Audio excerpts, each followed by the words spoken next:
اس سے پہلے جب میاں صاحب آئے تھے انہوں نے 50 ٹیچنگ اسپتال بنانے کا اعلان کیا تھا، جو میرا خیال پورا نہیں ہو سکا۔ جب تک ایک ٹیم ہو کے کام نہیں کریں گے، اور دوسرا جب تک کرپشن کا خاتمہ نہیں ہوگا اسپتالوں میں، ایک گورنمنٹ کی طرف سے بار بار کاوش ہو رہی ہے نجکاری کرنے کی، پرائیویٹائزیشن کرنے کی۔ جس نے بھی گورنمنٹ کو اس ایجنڈے پہ، اس منشور پہ لگایا ہے، اس نے غلط کیا ہے۔ یہ ہمارا یہ سجیشن بھی ہے گورنمنٹ کے لیے، اور مریم صاحبہ سے ایک ریکویسٹ بھی ہے کہ یہ وہ چیز ہے جو کل کو ان کے لیے ایک بڑی بدنامی کا باعث بنے گی، کہ اس وقت بیماریوں کی جو شرح ہے وہ پاکستان میں ترقی یافتہ ممالکوں کی نسبت زیادہ ہے۔ تو ڈاکٹرز کی جو پوری لائف پہ تو شاید پاکستان میں کوئی اتنا بڑا لمبا ڈرامہ نہیں چلا۔ بسم اللہ الرحمن الرحیم۔ مشرق ڈیجیٹل سے میاں ساجد آپ کی خدمت میں حاضر ہے۔ آج میرے ساتھ جو نوجوان شخصیت موجود ہے وہ سرپرست اعلیٰ ہیں ینگ ڈاکٹر ایسوسی ایشن کے ڈاکٹر سلمان حسیب چودھری صاحب۔ ڈاکٹر صاحب آپ کی آمد کا بہت شکریہ۔ ڈاکٹر صاحب مجھے یہ بتائیں کہ ڈاکٹر بننے کا فیصلہ آپ نے کیسے کیا؟ پاکستان میں دیکھیں، بسم اللہ الرحمن الرحیم، بالکل بہت شکریہ ایک تو میاں صاحب آپ کا کہ آپ نے دعوت دی ہے۔ پاکستان میں یہی ہوتا ہے کہ جو نوجوانوں کی خواہشات ہوتی ہیں وہ یہی ہے کہ یا تو ڈاکٹرز بن جائیں یا انجینئرز بن جائیں۔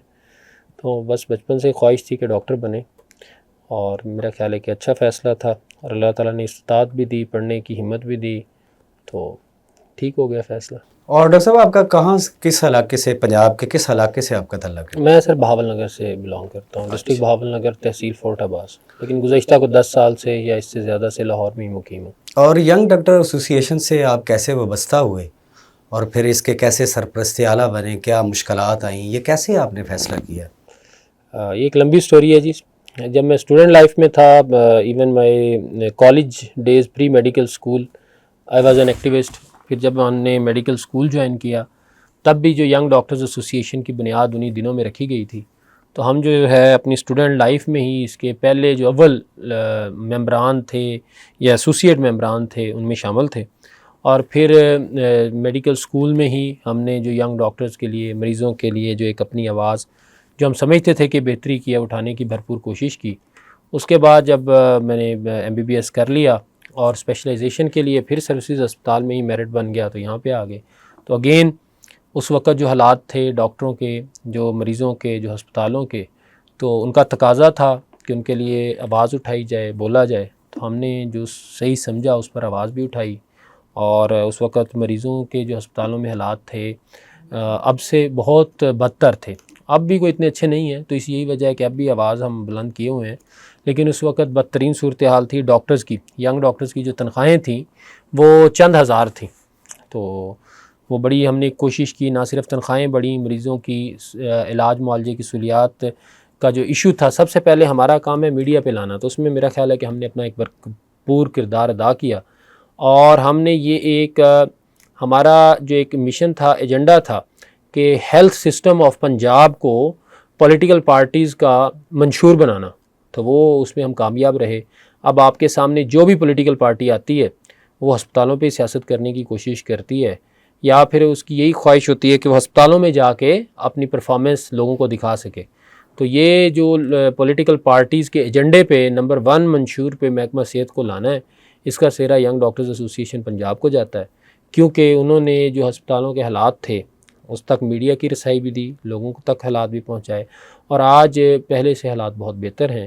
اب تو یہ دیکھیں کہ ہیلتھ کارڈ آ گیا بعد میں، اور اب جو کرنٹ گورنمنٹ اس سے بھی آگے جانا چاہ رہی ہے۔ انہوں نے اعلان تو بڑے اچھے کیے ہیں کہ جناب ہم ڈسٹرکٹ اور ضلعی سطح پہ ICU CCU کارڈک یونٹس، یا آپ ہماری 2016 کی، 17 کی، 18 کی، 15 کی پریس کانفرنسز دیکھ لیں، جس میں ہمارا ہمیشہ سے ایک مطالبہ رہا کہ جو اسپیشلائزڈ فیسلٹیز ہیں وہ ڈسٹرکٹ لیول پہ ہونی چاہیے، ڈسٹرکٹ لیول پہ کارڈک یونٹس ہونے چاہیے، ڈسٹرکٹ لیول پہ آپ کی اینجیوگرافی، اینجیوپلاسٹی ہونی چاہیے، ڈسٹرکٹ لیول پہ ICU CCUs کارڈک یونٹس ہونے چاہیے۔